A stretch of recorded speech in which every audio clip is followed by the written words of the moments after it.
Doctor Mohan Varghese, നമുക്ക് തൽക്കാലം Iran America കരാർ മാറ്റിവെച്ച് ചർച്ചയിലേക്ക് പോകാം.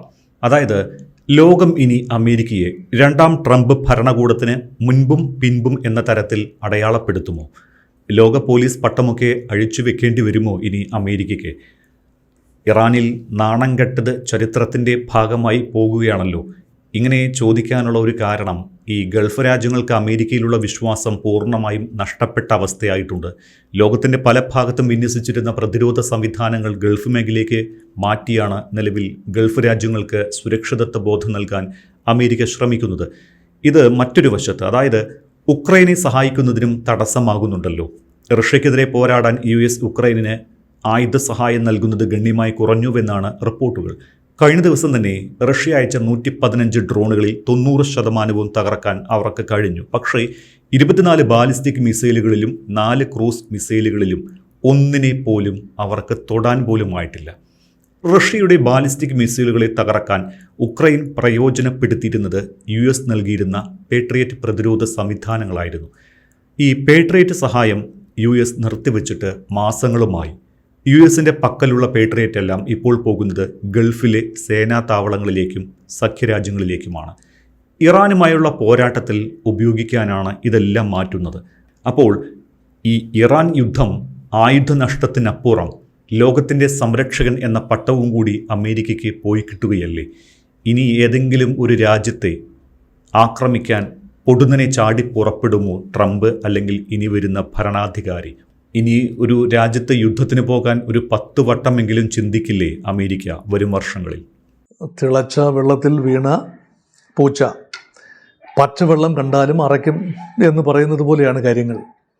ലോകത്തിൻ്റെ മുഴുവൻ സംരക്ഷണവും തങ്ങളുടെ ചുമലിലാണ് എന്ന് അമേരിക്ക അങ്ങ് വിശ്വസിച്ചു.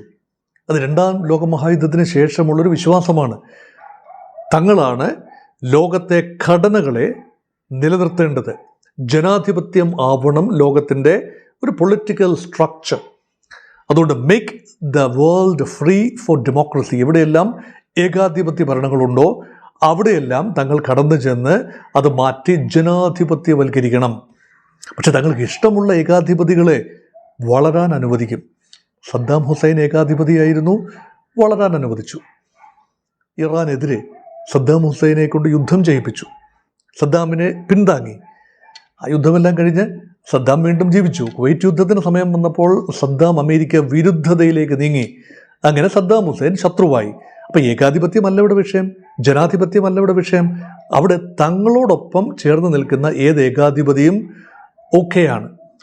തങ്ങൾക്ക് വിരോധമായി നിൽക്കുന്ന, തങ്ങളെ എതിർത്ത് നിൽക്കുന്ന ജനാധിപത്യ ഘടനകളാണെങ്കിലും തങ്ങൾ ആക്രമിക്കും. അവിടെയാണ് ഒരു ഇരട്ടത്താപ്പ് അല്ലെങ്കിൽ ഒരു ധാർമ്മികതയുടെ ഒരു കുറവ് ഏറെക്കാലമായി പറയുന്നു.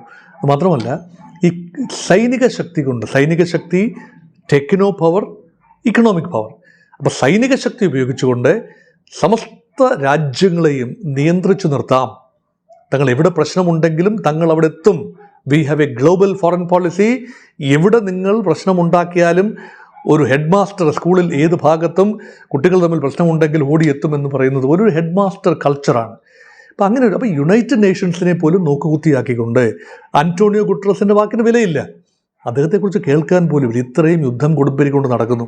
അദ്ദേഹത്തിന് എന്തെങ്കിലും ഇടപെടൽ, ഐക്യരാഷ്ട്ര സംഘടനയ്ക്ക് എന്തെങ്കിലും ഇടപെടലുകൾ, ഹോർമൂസിലോ ചെങ്കടലിലോ നടന്ന ആക്രമണങ്ങളിൽ, അല്ലെങ്കിൽ ഇറാന് നേരെ നടന്ന ആക്രമണങ്ങളിൽ ഒരു സീസ് ഫയർ കോൾ ഫോർ ചെയ്യാൻ പോലും ഐക്യരാഷ്ട്ര സംഘടനയെ കഴിയുന്നില്ല എന്ന് പറയുമ്പോൾ അമേരിക്ക നിശ്ചയിക്കുന്ന ഒരു ലോകക്രമമാണ് എന്നൊരു ധാരണ അമേരിക്കയ്ക്കുണ്ടായി. പക്ഷേ ആ ധാരണ തെറ്റാണ് എന്ന് സൂചിപ്പിക്കുന്ന ആ ധാരണ അൽപായുസായിരുന്നു. ആത്യന്തികമായി ഒരു ക്രമവും നിൽക്കില്ല. നോക്കൂ, പാക്സ് റൊമാനയുടെ കാലഘട്ടമായിരുന്നു. BC 1-ാം നൂറ്റാണ്ട് മുതൽ AD ഏതാനും നൂറ്റാണ്ടുകൾ വരെ റോമാ സാമ്രാജ്യം കത്തി നിന്ന സമയത്തെ റോമിന് ബദലില്ല. റോമാ സാമ്രാജ്യം ഒരിക്കലും തകരില്ല. ആ രീതിയിലാണ് അവരുടെ ഒരു ബിൽഡപ്പ്. തകർന്നു പോയില്ലേ? Pax Romana has become history. പിന്നീട് പല പല എംപയറുകൾ വന്നു, പല രീതിയിലുള്ള ഫോർമേഷൻസ് വന്നു, വിപ്ലവങ്ങൾ വന്നു. പിന്നീട് ഒരു 17-18 നൂറ്റാണ്ട് മുതൽ ബ്രിട്ടീഷ് മേധാവിത്വം വന്ന ലോകത്തിൻ്റെ മേലെല്ലാം. ബ്രിട്ടീഷ് നാവികസേന എല്ലായിടത്തും കടന്നു ചെന്ന് ലോകത്തിൻ്റെ എല്ലാ ഭൂഖണ്ഡങ്ങളിലും കടന്നു ചെന്ന് ആഫ്രിക്കയിലും ഏഷ്യയിലും എല്ലാം തന്നെ കടന്നു ചെന്ന് കോളനികൾ സ്ഥാപിച്ച് സൂര്യൻ അസ്തമിക്കാത്ത സാമ്രാജ്യമായി മാറി പാക്സ് ബ്രിട്ടാനിക്ക. അതും മാറിയില്ലേ? 1945 രണ്ടാം ലോക മഹായുദ്ധത്തിന് ശേഷം എന്ത് ബ്രിട്ടൻ? ഇന്ന് ബ്രിട്ടൻ തന്നെ നിലനിൽപ്പിന് വേണ്ടി പോരാടുകയാണ്. എല്ലാ സാമ്രാജ്യങ്ങളും മാറും, എല്ലാ ഘടനകളും മാറും, എല്ലാ അവസ്ഥകളും മാറും. അമേരിക്കയ്ക്കും സമാനമായൊരു സാഹചര്യമാണ്. The peak of America is over, well past it's peak. ആ ഘട്ടത്തിൽ നിൽക്കുകയാണ് യുണൈറ്റഡ് സ്റ്റേറ്റ്സ് ഓഫ് അമേരിക്ക. അതുകൊണ്ട് അവിടെയാണ് അത് ട്രംപിന് മനസ്സിലായി, അത് അമേരിക്കൻ ജനതയ്ക്ക് മനസ്സിലായി. അപ്പോൾ എന്താണ് മേക്ക് അമേരിക്ക ഗ്രേറ്റ് അഗെയിൻ എന്ന് പറഞ്ഞുകൊണ്ട് അമേരിക്കയെ വീണ്ടും ഒരിക്കൽ കൂടി അണയാൻ പോകുന്ന ആ ഒരു സിസ്റ്റത്തെ ഒന്ന് ആളിക്കത്തിച്ച് നിർത്തുക. അതിന് ട്രംപ് പ്രയോഗിച്ച മാർഗം പണ്ട് മൺട്രോ ഡോക്ടറിൻ്റെ കാലത്ത്, ഒരു നൂറ്റാണ്ട് മുൻപ് മൺട്രോ ഡോക്ടറിൻ്റെ കാലത്ത്, ഒന്നാം ലോകമഹായുദ്ധത്തിന് മുമ്പാണ് അത്. ആ ഒരു സമയത്ത് അമേരിക്ക സ്വയം പ്രഖ്യാപിത ഐസൊലേഷനിലായിരുന്നു. യൂറോപ്യൻ രാജ്യങ്ങൾ എത്ര യുദ്ധം വേണമെങ്കിലും നടത്തട്ടെ, ഈ ലോകത്തിൻ്റെ എവിടെ എന്ത് പ്രശ്നം നടന്നാലും ഞങ്ങൾക്കത് വിഷയമല്ല, ഞങ്ങൾ അമേരിക്കയെ കെട്ടിപ്പടുക്കുകയാണ്. America for Americas. അമേരിക്കൻ ഭൂഖണ്ഡങ്ങളിൽ നിങ്ങൾ യൂറോപ്യൻ ശക്തികൾ വന്ന് വിളയാടേണ്ട, ഇവിടെ ഞങ്ങളുണ്ട്, ഞങ്ങൾ പരിഹരിച്ചു കൊള്ളാം. പക്ഷെ അമേരിക്കൻ ഭൂഖണ്ഡത്തിന് പുറത്തുള്ള തർക്കങ്ങളിൽ, ലോക യുദ്ധങ്ങളിൽ, യൂറോപ്യൻ യുദ്ധങ്ങളിൽ തങ്ങൾ ഇടപെടില്ല. ആ നിലപാടാണ് ശരി എന്നാണ് ട്രംപ് കരുതിയത്. അതുകൊണ്ടാണ് ട്രംപ് പറഞ്ഞത്, ഞാൻ എൻ്റെ രണ്ടാം ഊഴത്തിൽ വരുമ്പോൾ ലോകത്തെ സംഘർഷം മുഴുവൻ അവസാനിപ്പിക്കും, അമേരിക്കയായി പുതിയ സംഘർഷങ്ങളിൽ ഇടപെടില്ല, അമേരിക്ക അനാവശ്യമായി പണം ചെലവഴിക്കില്ല, നെറ്റോയ്ക്ക് വേണ്ടി അനാവശ്യമായി പണം ചെലവഴിക്കില്ല, നന്ന് യൂറോപ്യൻ രാജ്യങ്ങൾ നോക്കിക്കൊള്ളട്ടെ, മധ്യപൗരസ്ത്യ പ്രദേശത്ത് കാര്യമായി ഇടപെടില്ല, നന്ന് റഷ്യ ഉക്രൈൻ വിഷയം തങ്ങൾ ഇടപെട്ട് പരിഹരിക്കും, നന്ന് പരിഹരിക്കാൻ നോക്കിയ ഏതെങ്കിലും ഒരു പ്രശ്നം പരിഹരിക്കാൻ സാധിച്ചു? ട്രംപ് ക്ലെയിം ചെയ്യുന്നത് ലോകത്തെ 8 മഹായുദ്ധങ്ങൾ, പോസിബിൾ 8 വാർസ് താൻ ഇടപെട്ട് പരിഹരിച്ചു. ഇന്ത്യ പാകിസ്ഥാൻ യുദ്ധം ഉൾപ്പെടെ, ഓപ്പറേഷൻ സിന്ദൂർ ഉൾപ്പെടെ താനങ്ങ് പരിഹരിച്ചു. സൗത്ത് ഈസ്റ്റ് ഏഷ്യയിൽ നടന്ന പ്രശ്നങ്ങൾ, ആഫ്രിക്കയിൽ നടന്ന പ്രശ്നങ്ങൾ, ഇതെല്ലാം താൻ അങ്ങ് പരിഹരിച്ചു. ഉക്രൈൻ വിഷയം താൻ അധികാരത്തിലെത്തിയാൽ 24 മണിക്കൂറിനുള്ളിൽ താൻ പരിഹരിച്ചു കളയും, അല്ലെങ്കിൽ താനായിരുന്നുവെങ്കിൽ യുദ്ധം തന്നെ ഉണ്ടാകുമായിരുന്നില്ല എന്ന് പറഞ്ഞ വാക്കിന് എന്തെങ്കിലും വിലയുണ്ടോ? പഴയ ചാക്കിൻ്റെ വിലയല്ലേ ഉള്ളൂ. ട്രംപ് വിടുക മാത്രം പറയുകയായിരുന്നു എക്കാലത്തും. അതുകൊണ്ട് മാറി വരുന്ന യാഥാർത്ഥ്യം ഒന്ന് നോക്കൂ. അതാണിപ്പോൾ ഇൻട്രോയിൽ മിസ്റ്റർ ജമീഷ് സൂചിപ്പിച്ചത്. എന്താണ്? അമേരിക്കയുടെ ശക്തി ക്ഷയിച്ചിരിക്കുന്നു, അല്ലെങ്കിൽ ഉണ്ട് എന്ന് കരുതിയത് ഊതിപ്പെരുപ്പിച്ചൊരു ശക്തിയാണ്. തങ്ങളുടെ ആവനാഴിയിൽ അസ്ത്രങ്ങൾ ഒരിക്കലും ഒഴിയില്ല, അക്ഷയപാത്രമാണ്. തങ്ങൾക്ക് ആയുധങ്ങൾ ഇഷ്ടം പോലെയുണ്ട്. അത് അണുവായുധങ്ങളുടെ കാര്യത്തിൽ കറക്റ്റായിരിക്കും. ഏതാണ്ട് 5000-ൽ പരം ആയുധങ്ങൾ, അണുവായുധങ്ങളുണ്ട്. അത് റഷ്യക്കുമുണ്ട് അത്രത്തോളം. അത് ഉപയോഗിക്കാൻ പറ്റില്ലല്ലോ. അതൊക്കെ ലോകാവസാനം സംഭവിക്കുമ്പോഴല്ലേ അതൊക്കെ ഉപയോഗിക്കാൻ പറ്റൂ. ഇതങ്ങനല്ല. കൺവെൻഷണൽ വെപ്പൺസ്, പ്രത്യേകിച്ച് അത്യന്താധുനികമായ കൺവെൻഷണൽ വെപ്പൺസ്, അത് ഏറിയൽ ഡിഫൻസ് സിസ്റ്റത്തിലെ പ്രധാനപ്പെട്ട വെപ്പൺസായ പേട്രിയോട്ട് മിസൈലുകളുടെ ശേഖരം വൻതോതിലാണ് കുറഞ്ഞത്. വലിയ തോതിലാണ് റഷ്യൻ ആക്രമണത്തെ തടുത്തു നിർത്താൻ ഉക്രൈനിലേക്ക് അമേരിക്ക കൊടുത്തുവിട്ടത്. വലിയ തോതിലുള്ള ഏറിയൽ ഡിഫൻസ് സിസ്റ്റംസാണ്. ഇപ്പോൾ അത് കുറഞ്ഞിരിക്കുന്നു, ഭീതിതമായ രീതിയിൽ കുറഞ്ഞിരിക്കുന്നു. ഇപ്പോൾ റഷ്യൻ ആക്രമണം, ഇപ്പോൾ അതാണ് സൂചിപ്പിച്ചത്. റഷ്യ 115 ആക്രമണം നടന്നപ്പോൾ അതിൽ പലതും തടുക്കാൻ കഴിഞ്ഞു. പക്ഷേ 10-15 മിസൈലുകളും റോക്കറ്റുകളും ഉക്രൈൻ്റെ മണ്ണിൽ വീണു. ഉക്രൈൻ തിരിച്ചടിക്കുന്നുണ്ട്. ആക്രമണത്തിലുള്ള മിസൈലുകൾ ഉക്രൈൻ്റെ കയ്യിലുമുണ്ട്, അമേരിക്ക എത്തിക്കുന്നുണ്ട്, ഉക്രൈൻ തദ്ദേശീയമായി ഡെവലപ്പ് ചെയ്യുന്നതുണ്ട്, അതൊക്കെയുണ്ട്. റഷ്യക്ക് നാശനഷ്ടങ്ങൾ ഉണ്ടാകുന്നുണ്ട്, ഇല്ലെന്നല്ല. അടി മാത്രമല്ല, തിരിച്ചടിയും അവിടെ സംഭവിക്കുന്നു. മോസ്കോയിലും അവിടുത്തെ ചില എണ്ണപ്പാടങ്ങളിലും തന്ത്രപ്രധാനമായ കേന്ദ്രങ്ങളിലുമൊക്കെ ഉക്രൈൻ്റെ ഡ്രോൺ ആക്രമണം സംഭവിക്കുന്നു. അതും നിഷേധിക്കുന്നില്ല. അമേരിക്കയ്ക്ക് താങ്ങി നിർത്താനാവാത്ത രീതിയിൽ യൂറോപ്പിലെ യുക്രൈൻ റഷ്യ യുദ്ധം നീങ്ങുകയാണ്. ഇതൊരു കണ്ണ് തുറപ്പിക്കേണ്ട യാഥാർത്ഥ്യമാണ്. അതോടൊപ്പം തന്നെയാണ് അമേരിക്കയ്ക്ക് വല്ലാതെ മുഖം നഷ്ടപ്പെടുന്നു. ഇപ്പോൾ അമേരിക്ക സമാധാനത്തെക്കുറിച്ച് പറഞ്ഞു തുടങ്ങിയിരിക്കുന്നു. ഡീൽ ഡീൽ ഡീൽ ഇറാൻ ആഗ്രഹിക്കുന്നു, ഇറാൻ കേണപേക്ഷിക്കുന്നു എന്നൊക്കെ ചുമ്മാ വമ്പ് പറയുന്നു. അത് അപകർഷതാബോധം കൊണ്ട് പറയുന്നതാണ്. ഇറാൻ അങ്ങനെയൊന്നും പറയുന്നതല്ല. ഇറാൻ ഒരു ഡീലിന്, ഒരു ഈക്വൽ ഫുട്ടിങ്ങിലൊരു ഡീലിന് ഒരു പക്ഷേ തയ്യാറായേക്കാം. പക്ഷേ അമേരിക്ക അടിച്ചേൽപ്പിക്കുന്ന ഒരു ഡീലിനും ഇറാൻ തയ്യാറാവുന്നില്ല. ഇപ്പോൾ അമേരിക്ക പറയുന്നത് എന്താണ്? ഗൾഫ് രാജ്യങ്ങളെ സംരക്ഷിക്കാൻ തങ്ങൾക്ക് വേണ്ട മിസൈലുകൾ ഉണ്ട് എന്ന് ട്രംപ് വീണ്ടും വീണ്ടും പറയുന്നു. തങ്ങളുടെ ആവനാഴിയിൽ ഇനിയും അസ്ത്രങ്ങളേറെയുണ്ട് എന്നാണ് പറയുന്നത്. പക്ഷേ ഗൾഫ് രാജ്യങ്ങൾ വിശ്വസിക്കാൻ തയ്യാറല്ല. അവർ മാറി ചിന്തിക്കുന്നു. മറ്റൊരു എപ്പിസോഡിൽ ഞാൻ പറഞ്ഞു, 13 രാജ്യ നാവിക സഖ്യം നേവൽ ഡിഫൻസ് സംവിധാനം സൗദി അറേബ്യയുടെ നേതൃത്വത്തിൽ ഉണ്ടായിക്കഴിഞ്ഞു. അതുമാത്രമല്ല, കൂടുതൽ റീജിയണൽ ഫോർമേഷൻസിലേക്ക് നീങ്ങുകയാണ്. ഇറാനുമായുള്ള തർക്കം പരിഹരിക്കാൻ ഗൾഫ് രാജ്യങ്ങൾ അങ്ങ് പരിഹരിച്ചുകൊള്ളും എന്ന നിലയിലാണിപ്പോൾ അമേരിക്കയും. എന്നാൽ നിങ്ങളുടെ പാടായി ഞങ്ങൾ അവിടെ വന്ന് ചവിട്ടി കുഴച്ചിട്ടു, ഇനി നിങ്ങളങ്ങ് പരിഹരിച്ചെടുത്തോളൂ എന്ന മട്ടിലാണിപ്പോൾ അമേരിക്ക നിൽക്കുന്നത്. അമേരിക്കയുടെ പ്രസ്റ്റീജിന് ഇത്രയധികം ഇടിവ് വന്നൊരു കാലഘട്ടം ചരിത്രത്തിൽ ഒരിക്കലും ഉണ്ടായിട്ടില്ല. വിയറ്റ്നാം യുദ്ധം അതൊരു ഒറ്റപ്പെട്ട യുദ്ധമായിരുന്നു. വിയറ്റ്നാമിന് പുറത്തേക്ക് അത് കാര്യമായി മാറിയില്ല. അതൊരു വലിയ മേഖലാ യുദ്ധമായി മാറിയില്ല. വിയറ്റ്നാമിൽ അമേരിക്കയ്ക്ക് പരാജയം സംഭവിച്ചു. അത് ടോപ്പോഗ്രാഫിക്കൽ പ്രത്യേകത കൊണ്ടാണ്, അമേരിക്കയുടെ കാൽക്കുലേഷനിൽ വന്ന പിശക് കൊണ്ടാണ്. വിയറ്റ്നാം എന്ന രാജ്യത്തിൻ്റെ പോരാളികളുടെ, വിയറ്റ് കോങ് ഗറില്ലകളുടെ ആത്മവീര്യത്തെ അല്ലെങ്കിൽ ഗറില്ല യുദ്ധമുറയെ അമേരിക്ക അണ്ടർ എസ്റ്റിമേറ്റ് ചെയ്തു. അപ്പോൾ അമേരിക്കയ്ക്ക് അണ്ടർ എസ്റ്റിമേഷൻ സംഭവിക്കുന്നത് ആദ്യമായിട്ടല്ല. ഇറാനെ പൂർണ്ണമായി അണ്ടർ എസ്റ്റിമേറ്റ് ചെയ്തു. ഇറാൻ്റെ പരമോന്നത നേതാവിനെയും കൂടെയുള്ള കുറേ പേരെയും വധിച്ചു കഴിഞ്ഞാൽ ഇറാൻ ആ നിമിഷം ആയുധം വെച്ചങ്ങ് കീഴടങ്ങും എന്ന അമേരിക്കൻ ചിന്തയാണ്. ട്രംപിൻ്റെ ഉപദേശകർ അവിടെ പാളിയിരിക്കുന്നു. ആ ഉപദേശം കേട്ട് ചാടിപ്പുറപ്പെട്ട ട്രംപ് വിഡ്ഢി വേഷം കെട്ടിയിരിക്കുന്നു എന്ന് വേണം പറയാൻ. അതുകൊണ്ടാണ് ഇപ്പോൾ മാറി ചിന്തിക്കാൻ സമയമായി. പക്ഷേ ട്രംപിൻ്റെ മുൻ സമയത്ത്, ഞാൻ ആ ഒരു കാര്യവും മറക്കരുതല്ലോ, ട്രംപിൻ്റെ ഒന്നാം ഊഴം അത് 2020 വരെ ഉണ്ടായിരുന്ന, 2016-20 കാലഘട്ടത്തിൽ ഉണ്ടായിരുന്ന ട്രംപിൻ്റെ ഒന്നാമത്തെ ഒരു ഊഴമുണ്ടല്ലോ, 2017 മുതൽ 2020 അവസാനം വരെ ഉണ്ടായിരുന്ന ട്രംപിൻ്റെ ഒന്നാം ഊഴത്തിൽ സാമാന്യം ഭേദപ്പെട്ട നിലയിലാണ് ട്രംപ് മുന്നോട്ട് കൊണ്ടുപോയത്. അമേരിക്കൻ ഇക്കോണമിയെ സാമാന്യം നന്നായി മുന്നോട്ട് കൊണ്ടുപോയി. കാര്യമായ യുദ്ധത്തിലേക്കൊന്നും അമേരിക്ക വലിച്ചഴച്ചില്ല. പക്ഷെ രണ്ടാമത്തെ സമയത്ത് ബെല്ലും ബ്രേക്കുമില്ല. തനിക്ക് എന്തൊക്കെയോ തെളിയിക്കാനുണ്ട്. ഒരുപക്ഷെ പ്രായാധിക്യം കൊണ്ടാകണം, അല്ലെങ്കിൽ ആത്മവിശ്വാസ കുറവ് കൊണ്ടാകണം, മാറിയ യാഥാർത്ഥ്യത്തെ, ലോക യാഥാർത്ഥ്യത്തെ അണ്ടർസ്റ്റാൻഡ് ചെയ്യാൻ, തിരിച്ചറിയാൻ ട്രംപിന് കഴിയാതെ പോയതുകൊണ്ടാവണം, അല്ലെങ്കിൽ മറ്റെന്തെങ്കിലും സമ്മർദ്ദം കൊണ്ടാവണം. എന്തായാലും ശരി, ഒന്നാം ട്രംപ് കാലഘട്ടവും രണ്ടാം ട്രംപ് കാലഘട്ടവും, അതിനിടയിൽ ഒരു ബൈഡൻ കാലഘട്ടമുണ്ട് 4 വർഷം. അത് അമേരിക്ക ഒരു പക്ഷേ മറക്കാൻ ആഗ്രഹിക്കുന്ന കാലഘട്ടമാണ്.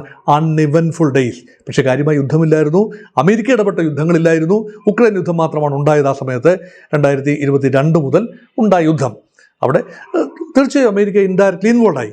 ഇപ്പോൾ അമേരിക്ക മൾട്ടിപ്പിൾ ഫ്രണ്ടിൽ, ഏതാണ്ട് എല്ലാ ഫ്രണ്ടുകളിലും വെനിസ്വലയിൽ പോയി. യുദ്ധമെന്ന് പറയാനാവില്ല, പൊക്കിക്കൊണ്ട് വന്നു നിക്കോളാസ് മഡൂറോയെ. എന്നിട്ടെന്താണ്, ഒന്നും കേൾക്കാനില്ല. ഇപ്പോൾ പേരുദോഷമാണ്. ലോകത്തെ എല്ലാ രാജ്യങ്ങളെയും ഒരുപോലെ വിറപ്പിച്ചില്ലേ വെനിസ്വലയെ? ലാറ്റിൻ അമേരിക്കയിലെ ഏത് രാജ്യം ഇനിയിപ്പോൾ, ഏതെങ്കിലും രാജ്യം പൂർണ്ണമായി അമേരിക്കയെ വിശ്വസിക്കുമോ? അവിടെയെല്ലാം അമേരിക്കയ്ക്ക് ഇഷ്ടമില്ലാത്ത ഭരണകൂടങ്ങളുണ്ടെങ്കിൽ അമേരിക്ക ഇതുപോലെ വന്ന് ഇടപെടും എന്നൊരു ചിന്തയല്ലേ? ആ വിശ്വാസ തകർച്ച ഭീകരമാണ്. ലാറ്റിൻ അമേരിക്കൻ രാജ്യങ്ങൾക്ക് അമേരിക്കയോടുണ്ടായ വിശ്വാസ തകർച്ച. എന്തിന് യൂറോപ്യൻ രാജ്യങ്ങൾക്കുണ്ടായ വിശ്വാസ തകർച്ച? ഡെൻമാർക്ക് ഇനി അമേരിക്കയെ ഏതെങ്കിലും കാരണവശാൽ വിശ്വസിക്കുമോ? അവരുടെയാണ് ഗ്രീൻലൻഡ്. അത് തങ്ങളിങ്ങ് എടുക്കുകയാണ്. നിങ്ങൾ തന്നില്ലേ, ഞങ്ങൾ വില തന്ന് വാങ്ങിക്കൊള്ളാം, അല്ലെങ്കിൽ ഞങ്ങൾ ഫോഴ്സ് ഉപയോഗിച്ച് അങ്ങ് എടുക്കും എന്ന് പറഞ്ഞാൽ യൂറോപ്യൻ രാജ്യമായ ഡെൻമാർക്കിൻ്റെ, അത് അമേരിക്കയുടെ സഖ്യരാജ്യം കൂടിയാണ്, അഭിമാനത്തിനേറ്റ വ്രണമല്ലേ? തൊട്ടടുത്തുള്ള രാജ്യം കാനഡയെ ഞങ്ങളുടെ 51ാമത്തെ പ്രവിശ്യയായിട്ട് അങ്ങ് മാറ്റാൻ പോവുകയാണ്, നിങ്ങൾ മര്യാദയ്ക്ക് ചേർന്നോണം എന്നൊക്കെ പറഞ്ഞാൽ എങ്ങനെയാണ്? ഇത്രയും നല്ല ബന്ധമുള്ള 2 രാജ്യങ്ങൾ, അവർ ഏകോദര സഹോദരങ്ങളെ പോലെ ആയിരുന്നില്ലേ? ഒരൊറ്റ വ്യക്തി ഒരു നിമിഷം കൊണ്ട് കനേഡിയൻ മനസ്സിൽ പൂർണ്ണമായി സംശയങ്ങൾ വിതറിയില്ലേ? മെക്സിക്കോ എക്കാലത്ത് പിണങ്ങി നിന്ന രാജ്യമാണ് അമേരിക്ക തൊട്ട് തെക്കുള്ള രാജ്യം. അമേരിക്ക ആകപ്പാടെ അതിർത്തിയുള്ള മെക്സിക്കോ തെക്കും കാനഡ വടക്കും, അത് മാത്രമല്ലേ ഉള്ളൂ. മെക്സിക്കോ ഭീകരരുടെ രാജ്യമാണ്, നുഴഞ്ഞുകയറ്റക്കാരുടെ രാജ്യമാണ്, ദാരിദ്ര്യക്കാരുടെയാണ്. എന്തെല്ലാം പ്രസ്താവനകളാണ്! വെറുപ്പിച്ച് കളഞ്ഞില്ലേ മെക്സിക്കൻസിനെയും? അതുവഴി എല്ലാ ലാറ്റിൻ അമേരിക്കൻ, കൊളംബിയ മുഴുവൻ ഡ്രഗ് അഡിക്ട്സ് ആണ്. അപ്പോൾ ഡ്രഗ് മാഫിയാണ് അമേരിക്കയെ ബാധിച്ചിരിക്കുന്ന വലിയ വിഷയം. അതിന് ഞാനിതാ പോരാടുന്നു. ഇത് സർവാൻറ്റിസിന് ഡോൺ കിറ്റ്സോട്ട് എന്ന് പറയുന്ന ആൾ നടത്തിയ പോരാട്ടങ്ങളെ അനുസരിക്കുന്ന രീതി, ഒരു കാര്യവുമില്ലാതെ ചുമ്മാ ചില നിഴൽ യുദ്ധങ്ങളല്ലേ ട്രംപ് നടത്തുന്നത്? ഗൾഫ് രാജ്യങ്ങളുടെ മേൽ കുതിര കയറാൻ പോയിട്ട് വല്ല കാര്യമുണ്ടായിരുന്നോ? ഇറാൻ്റെ മേൽ കുതിര കയറിയതുകൊണ്ട് എന്തായി? മുഴുവൻ ബാധ്യത ഗൾഫ് രാജ്യങ്ങൾക്ക് മുഴുവൻ അമേരിക്ക ഒരു ബാധ്യതയായി മാറിയല്ലേ? ഒരു സാധ്യതയാകുമെന്ന് കരുതിയ രാജ്യം ഇപ്പോൾ വലിയ വലിയ വലിയ ബാധ്യതയായി ഗൾഫ് രാജ്യങ്ങൾക്ക് അനുഭവപ്പെടുന്നു. അത് തുറന്നു പറയാനുള്ള ശേഷി, ശക്തി അവർക്കില്ലാത്തത് കൊണ്ട് അവർ മറ്റു മാർഗങ്ങൾ തേടിപ്പോകുന്നു. ഈ മാർഗങ്ങൾ തേടിപ്പോകുന്നൊക്കെ ഒരു സൂചനയാണെങ്കിൽ കരാറുകൾ എത്തിച്ചേരാൻ തങ്ങൾ നിശ്ചയിക്കുന്ന ടേംസിൽ കരാർ ഒപ്പിടാൻ രാജ്യങ്ങൾ തയ്യാറാകാതെ, ഇറാൻ ഉൾപ്പെടെ രാജ്യങ്ങൾ തയ്യാറാകാതെ വരുമ്പോൾ ട്രംപ് വിറങ്ങലിച്ച് നിൽക്കുകയാണ്. അതുകൊണ്ട് ട്രംപിന് മുൻപുള്ള അമേരിക്ക, ട്രംപിൻ്റെ രണ്ടാം ഊഴത്തിന് മുൻപുള്ള അമേരിക്ക, അത് പ്രതാപകാലത്തിൻ്റെ അമേരിക്കയാണ്. 1945 മുതൽ 2025 അല്ലെങ്കിൽ 2020 വരെയുള്ള അമേരിക്കയെ ഒരു പ്രതാപകാലമായി വേണമെങ്കിൽ കരുതാം. ആ ഒരു നൂറ്റാണ്ട് ഒരു പക്ഷേ അമേരിക്കയുടെ നൂറ്റാണ്ടായി കരുതാം. പക്ഷേ ഇപ്പോൾ അങ്ങനെയല്ല. അമേരിക്കയുടെ മാത്രം നൂറ്റാണ്ടല്ലിത്. പുതിയ പുതിയ ഫോർമേഷൻസ് വരുന്നു. ചൈന സൈലൻ്റായി അമേരിക്കയെ കൗണ്ടർ ചെയ്യാൻ ഒരുങ്ങുകയാണ്. ചൈന കാര്യമായി ശബ്ദം വെക്കുന്നില്ല. അവർ സൈലൻ്റായി. അമേരിക്ക 19ാം നൂറ്റാണ്ടിൽ വളരെ സൈലൻ്റായി എങ്ങനെയാണോ ആംസ് ആൻഡ് അമ്യൂണേഷൻസ് ടെക്നോളജി അതുപോലെ ഇക്കണോമിക് പവർ വികസിപ്പിച്ചത്, സമാനമായ രീതിയിൽ ചൈന ഇത് വികസിപ്പിച്ചുകൊണ്ടിരിക്കുകയാണ്. ആത്യന്തികമായി ഒരു ഷോ ഡൗൺ സംഭവിച്ചാൽ ചൈന അമേരിക്ക ഒരു തർക്കമാകും സംഭവിക്കുക.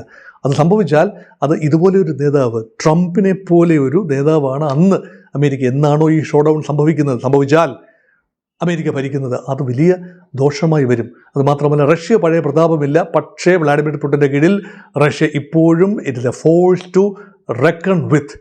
ഇന്ത്യ ഉൾപ്പെടെ രാജ്യങ്ങളുടെ പൂർണ്ണമായ സഹകരണം ഉറപ്പുവരുത്താൻ അമേരിക്കയ്ക്ക് കഴിയുന്നില്ല. കാരണം അനാവശ്യമായി വ്യാപാര യുദ്ധത്തിലൂടെ, അനാവശ്യമായി ടാരിഫ് അടിച്ചേൽപ്പിച്ചതിലൂടെ, നിരന്തരം ടാരിഫുകളുടെ കാര്യത്തിൽ മാറ്റി മാറ്റി പറഞ്ഞതിലൂടെ, പ്രസ്താവനകളിലൂടെ ഏവരെയും വെറുപ്പിച്ച, പറഞ്ഞ വാക്കിന് യാതൊരു ഉറപ്പുമില്ലാത്ത, ഒരു രീതിയിലും വിശ്വസിക്കാനാവാത്ത പ്രസ്താവനകൾ നടത്തുന്ന അമേരിക്കൻ പ്രസിഡന്റ് തീർച്ചയായും അമേരിക്കയ്ക്ക് മാത്രമല്ല ലോകത്തിനാകമാനം ഒരു ബാധ്യതയാണ്. ഞാൻ ഒരു കാര്യം കൂടെ പ്രേക്ഷകരോട് സൂചിപ്പിച്ചോട്ടെ. ഞാൻ അമേരിക്കൻ പ്രസിഡൻ്റായി ഡൊണാൾഡ് ട്രംപ് 2ാം ഊഴത്തിൽ വരുന്ന സമയത്ത് പൊതുവെ വിശ്വസിച്ചൊരു കാര്യമുണ്ട്. അദ്ദേഹം പറയുന്ന വാക്കുകൾ പാലിക്കാനാണെങ്കിൽ തീർച്ചയായും അമേരിക്കയെ ഈ അന്ത്രാള ഘട്ടത്തിൽ നിന്നും പിടിച്ചുയർത്താൻ കഴിയും. അമേരിക്കയുടെ അടവശിഷ്ട നില മെച്ചപ്പെടും, വ്യാപാരം മെച്ചപ്പെടും, കുറേ സമ്മർദ്ദങ്ങളുണ്ടാകും. വ്യാപാര യുദ്ധമൊക്കെ പ്രതീക്ഷിച്ചിരുന്നത് തന്നെയാണ്. പക്ഷേ ഭൗതികമായ യുദ്ധങ്ങളിലേക്ക് ട്രംപ് കടക്കുമെന്ന് ഞാൻ കരുതിയതേയില്ല. അത് കരുതാൻ പറ്റില്ലല്ലോ. അങ്ങനെയാണല്ലോ. ഒരു 2 വർഷം മുൻപ് ഒരിക്കൽ പോലും ട്രംപ് ഈ രൂപത്തിൽ എല്ലായിടത്തും പോയി കൈയിടും എന്ന് ചിന്തിക്കാനാവില്ലല്ലോ. ആരും, ഞാനെന്നല്ല, എല്ലാവരും അങ്ങനെ തന്നെയാണ് ചിന്തിച്ചത്. ഞാനും അങ്ങനെ തന്നെയാണ് ചിന്തിച്ചത് എന്ന് പ്രേക്ഷകർ ഉറപ്പുമല്ലോ. അന്നത്തെയൊക്കെ വീഡിയോ കണ്ടാലറിയാം. ട്രംപ് ഒരു പ്രതീക്ഷയായിരുന്നു, ലോകസമാധാനം. അതുകൊണ്ടാണ് ലോകസമാധാനത്തിനുള്ള നൊബേൽ സമ്മാനം ട്രംപിനെ തേടി വരുമെന്ന് പറഞ്ഞപ്പോൾ ആദ്യമൊന്നും ആരും പരിഹസിക്കാതിരുന്നത്. ഇപ്പോൾ നൊബേൽ സമ്മാനം എന്ന് പറയുന്ന സമാധാനത്തിന്, നൊബേൽ സമ്മാനത്തിന് പോലും വില നഷ്ടപ്പെട്ടത് ഡൊണാൾഡ് ട്രംപ് എന്ന വ്യക്തി അതിനുവേണ്ടിയുള്ള ക്ലെയിം ഉന്നയിച്ചത് കൊണ്ടാണ്. വെറും പ്രാഞ്ചിയേട്ടനായി മാറിയല്ലോ. വെറും ഒരു അധികാരത്തിന് വേണ്ടിയോ എന്തിനോ വേണ്ടി തിളയ്ക്കുന്ന സാമ്പാറായി സമാധാനത്തിന് നൊബേൽ സമ്മാനം, എന്ത് ബഹുമതി കിട്ടിയാലും അതിങ്ങ് പോരട്ടെ എന്ന് പറയുന്ന ഒരു മാനസികാവസ്ഥയിൽ എത്തി നിൽക്കുന്ന ഒരാൾ, വീണ്ടും ഞാൻ പറയുന്നു, അമേരിക്കയെ മാത്രമല്ല ലോകത്തിന് തന്നെ ബാധ്യതയാണ്. ട്രംപിനെ ഒഴിവാക്കി അമേരിക്കയെ ഒരു സുരക്ഷിതമായ അകലത്തിൽ നിർത്തി തർക്കങ്ങൾ പ്രാദേശികമായി പരിഹരിക്കാൻ ഗൾഫ് രാജ്യങ്ങളും ഇന്ത്യയും പാകിസ്ഥാനും ഒക്കെ മുന്നോട്ട് വന്നാൽ അതാവും ഇനിയുള്ള ലോകക്രമത്തിൻ്റെ ആപ്തവാക്യം. Thank you.